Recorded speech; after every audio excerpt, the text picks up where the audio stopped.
কোরবানির 6 ঘন্টার মধ্যে চাঁদপুর পৌর এলাকার বর্জ্য অপসারণ। পবিত্র ঈদুল আজহা উপলক্ষে চাঁদপুর পৌর এলাকার কোরবানির পশুর বর্জ্য শতভাগ অপসারণ করা হয়েছে। চাঁদপুর পৌরসভার প্রশাসক মোহাম্মদ এরশাদ উদ্দিনের নির্দেশে পৌরবাসীর সহযোগিতায় মাত্র 6 ঘন্টার মধ্যেই এই বছর কোরবানি পশুর বর্জ্য অপসারণের মতো একটি চ্যালেঞ্জিং কাজ সাফল্যের সাথে শেষ করেছে চাঁদপুর পৌরসভা। ঈদের দিন বেলা 1টা থেকে সন্ধ্যা 7টার মধ্যে পৌরসভার 15টি ওয়ার্ডের বিভিন্ন এলাকার অলি গলিতে পশু জবাই করা বর্জ্য অপসারণ করে পৌর কর্তৃপক্ষ। পৌরসভা সূত্রে জানা গেছে, ঈদের নামাজ আদায় শেষে বৃহস্পতিবার 28 মে সকাল থেকে ত্যাগের মহিমা ও সৃষ্টিকর্তার নৈকট্য লাভের আশায় পশু কোরবানি করেন ধর্মপ্রাণ মুসলমানরা। এ বছর পৌরসভার 15টি ওয়ার্ডের বিভিন্ন এলাকার অলিগলিতে প্রায় 3000 পশু জবাই করা হয়। চাঁদপুর পৌরসভার কোরবানির পশুর বর্জ্য দুপুর 1টা থেকে অপসারণ কাজ শুরু করে পৌরসভা। মাত্র 6 ঘন্টার মধ্যেই এসব কোরবানির পশুর বর্জ্য অপসারণ করা হয়। কোরবানির বর্জ্য অপসারণের লক্ষ্যে ঈদের দিন পৌরসভার 15টি ওয়ার্ডের বিভিন্ন স্থানে 4 শতাধিক পরিচ্ছন্নতা কর্মী কাজ করেছে। কোরবানির বর্জ্য অপসারণের কাজে 1টি ফেলুদার, 10টি ট্রাক, 90টি ভ্যান ছাড়াও 25টি ট্রলি নিয়োজিত ছিল।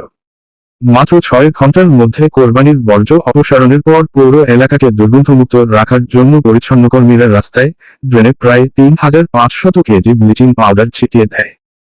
তাৎক্ষণিক সহায়তা দিতে কনজারভেন্সি বিভাগের নিয়ন্ত্রণ কক্ষ 24 ঘন্টায় খোলা ছিল।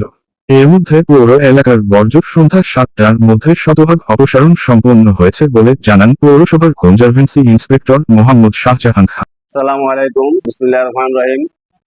পবিত্র ঈদুল আজহা উপলক্ষে আমাদের চাঁদপুর পৌরসভায় বর্জ্য অপসারণের কাজ বিগত বছর এবছর ইনশাল্লাহ আমরা কমপ্লিট করে পেয়েছি। আমাদের এই কাজে আমরা গত বছরও 10টি ট্রাক ব্যবহার করেছি, ঠিক এই বছর সেটাই করেছি। 10টি ট্রাক ব্যবহার করেছি এবং 90টা রিক্সা ভ্যান ব্যবহার করেছি এবং 25টা ট্রলি গাড়ি, হ্যান্ড ট্রলি, যেগুলো পাড়া মহল্লা চিপা চাপা রাস্তার মধ্যে ওখান থেকে আনতে হয়।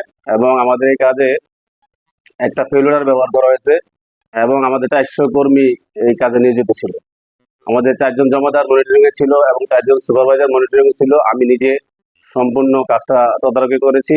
এছাড়াও আমাদের এই কাজে এবছর আমরা 3500 কেজি ব্লিচিং পাউডার ব্যবহার করেছি, যাতে দূষণ থেকে রক্ষা পাওয়া যায়। এবং আমরা প্রত্যেকটা জায়গা যেখানে বর্জ্যগুলো রাখছিলাম সেখানে আমরা পানি দিয়ে অলরেডি ধুয়ে দিয়েছি। এই বছর আমাদের প্রায় 1200 টন বর্জ্য আমরা অপসারণ করতে সক্ষম হয়েছি।